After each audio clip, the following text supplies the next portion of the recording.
President Abdel Fattah el-Sisi said on Monday that the success Egypt has achieved on many levels over the past years did not come without sacrifices through which the Egyptian citizens demonstrated their abilities to withstand difficulties in order to build a state and to achieve their legitimate goals and aspirations.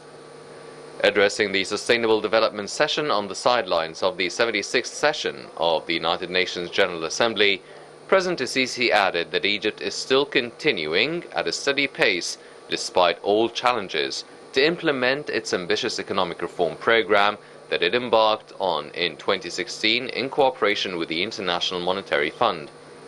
Its results have proven to this day the correctness of the Egyptian vision regarding the priorities and requirements of the economic reform.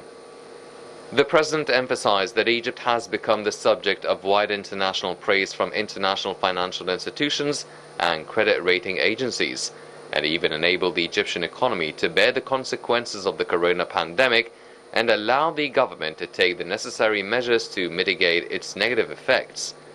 He stressed that the delicate international circumstance requires that nations face very difficult global challenges, to which the outbreak of the coronavirus has added unprecedented dimensions, pointing out that the events that the world has lived through over the past 2 years have proven the inevitability of dealing with the 2030 Agenda for Sustainable Development and its goals according to a comprehensive perspective.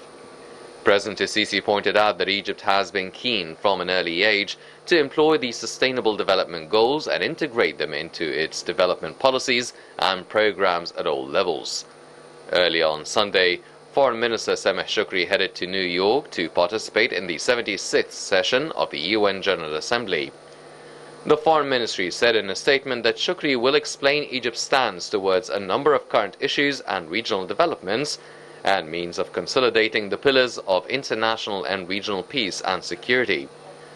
Foreign Ministry spokesman Ahmad Hafiz said that Egypt's top diplomat is also set to discuss mechanisms for boosting multilateral actions towards issues on the agenda of the UNGA session. Shoukry will meet on the sidelines of the event with a number of senior officials from the UN and other regional and international organizations, including the Organization of Islamic Cooperation and Union for the Mediterranean. He is also scheduled to hold bilateral meetings with several participating foreign ministers on boosting bilateral cooperation and enhancing coordination towards common challenges. Right, welcome back, and this was a briefing to the President's statements during this session, and also the participation of the Foreign Minister in the UN meetings.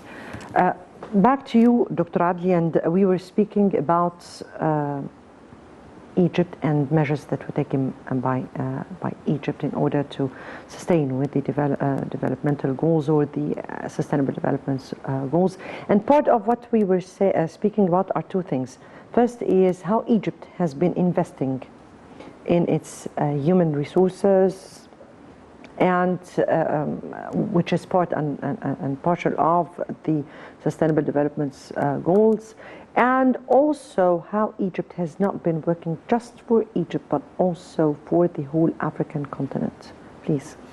Yes, maybe we covered the first part because we already had established our vision, and we also have very, I would say, aggressive actions to achieve the goals. We're still, of course, facing some challenges. I don't think the whole world will be able to meet the targets of the Sustainable Development Goals by 2030, but at least we know what we want to do and how we can do it, and we need maybe more time to achieve the Sustainable Development Goals for all Egyptians. But definitely during the presidency of Egypt to the African Union, President Sisi also spoke on behalf of Africa and the UN General Assembly, and also in different summits. And during this period, Egypt was very keen to, and still, talking about the importance of supporting the economy in Africa and the sustainable development goals in Africa. And I think this has been almost one of the objectives that Egypt as a country, Egypt as a system, as a regime, was always keen about. We are always keen about the Africa as a continent and about the Arab region as the Middle East. So this is why even when we're listening to Minister Sameh Shokri, he is also talking about peace and stability. We cannot have sustainable development while we don't have peace and stability. It's a core issue. It's the preliminary issue to achieve. You cannot have sustainable development if you don't have peace. And so this is why also this is one of the things that Egypt is trying to always face. And even in our struggle or our, I would say, negotiations about the Renaissance Dam in Ethiopia. I would say the Ethiopian Dam. Ethiopian Dam. We are trying to avoid the conflict. What Egypt is doing is, and with its diplomacy, is that we are trying to avoid any conflict between, and this is an issue is not only for 2020 or 2021, it's going to be forever.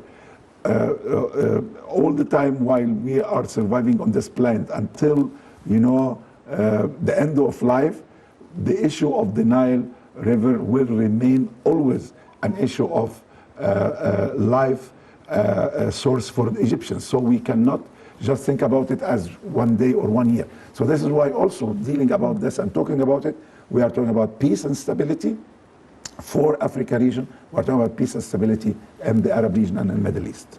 Since you brought up the issue of the dam, then we're speaking about the climate change. So let's watch the statements of the president during the climate change session, please.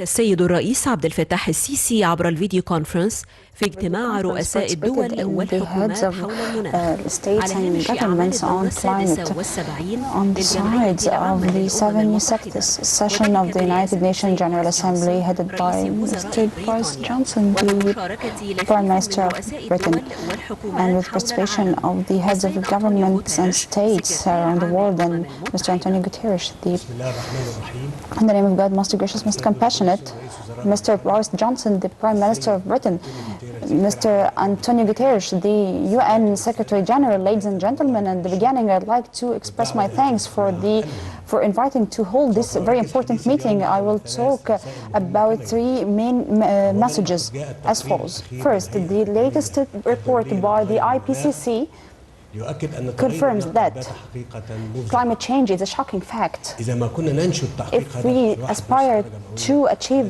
the goal of 1.5 degree established in Paris Agreement, so Egypt in this case puts responsibility on developed countries in reducing emissions, including updating their contributions nationally specified according to Paris Agreement and implement their previous commitments according to the framework agreement on climate change.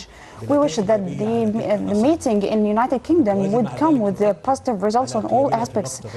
In parallel, we confirm that we are doing our best to see what are the best practices at the national level and the best timing for this in parallel with our development priorities and implementation of our international commitment to the Paris Agreement. Our updated contribution is a motive and support for our development efforts. And so to recover from COVID pandemic and activating the principle of the shared responsibility on the different countries. Second, climate change adaptation is a very important priority for our developing countries, especially in Africa that suffers from the most severe consequences in Africa, especially water scarcity, desertification, and the threat to food security. Out of this, Egypt calls for serious action with Afghanistan unilateral action that affects the climate change, including establishing dams on international rivers without agreeing with the downstream countries. Egypt stresses on dealing with the adaptation with the efforts to reduce emissions. We wish also to have the coming session of the multilateral meeting headed by United Kingdom with comes out with a clear action plan to activate Paris Agreement. And in relation to the support provided for the adaptation efforts. In addition, we call upon everyone to join the British-Egyptian partnership established since 2019 in the effort for the efforts of adaptation that came with positive results, including the Alliance for Adaptation Action, which we depend on to enhance this very important aspect from in climate action. Third, the developing countries' abilities in climate action depends on their available mechanisms and methods, especially climate funding. We are concerned about the current gap in climate funding between what the developing countries needs and what is available, as the developed countries are unable to meet the $100 million annually. The developing countries have difficulty in access to the available funding. In this context, we welcome the invitation of the Secretary General to direct half of the available fund in this action. We hope that this invitation is reflected on the climate action, including Green Climate Fund, in a way that enhances climate action in developing countries and alleviate the burden that are resulted from COVID pandemic. In the end, I'd like to confirm about Egypt's aspiration to work with the United Kingdom in order to have the coming session of the multilateral meeting comes with positive results that serves everyone. We're also looking forward to host the coming session of the climate conference on behalf of the African country, and we think it will be a transitional point in the climate action in partnership with all the parties for the interest of our continent. Thank you. Right, welcome back. And because I am running out of time, but I need you reading to what the president said, because clearly the president has been speaking to the world community at large to assume their responsibilities. That is besides how the African continent has suffered from actions that were not taken by the continent itself. Yeah. Everyone knows, and all the leaders sitting on the screen, they all know how Africa is suffering.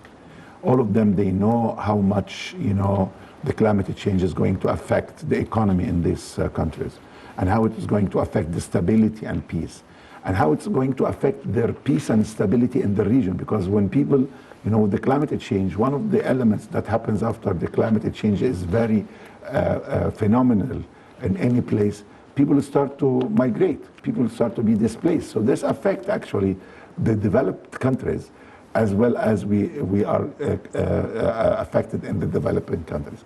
So what President Sisi said today, he put the track on which Egypt is going to take from now until we host the coming, this year 2021, end of October and the beginning of November, is going to be the 26th round of the UNFCCC, the climate change talks. Is going to be in Glasgow in the UK. And next year, in 2022, is going to be held here in Egypt. And this is why President Sisi was very clear that when we reach to Cairo or to Egypt, because we don't know exactly the venue, it's going to be Cairo or Sharm el-Sheikh or whatever. He was very,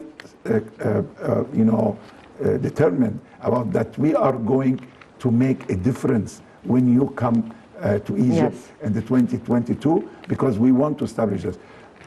Africa is going to suffer a lot and suffering now of the climate change, and this is Egypt is hosting this on behalf of Africa continent. So this is why we want to achieve at least the number that he put very clearly, the $100 billion support for the climate change adaptation in Africa should be provided by the developed countries. Unfortunately, my time is out, but we needed to discuss this more. Dr. Emad Adly, head of the Egyptian Sustainable Development Forum, we thank you so much for being with us and for your great input.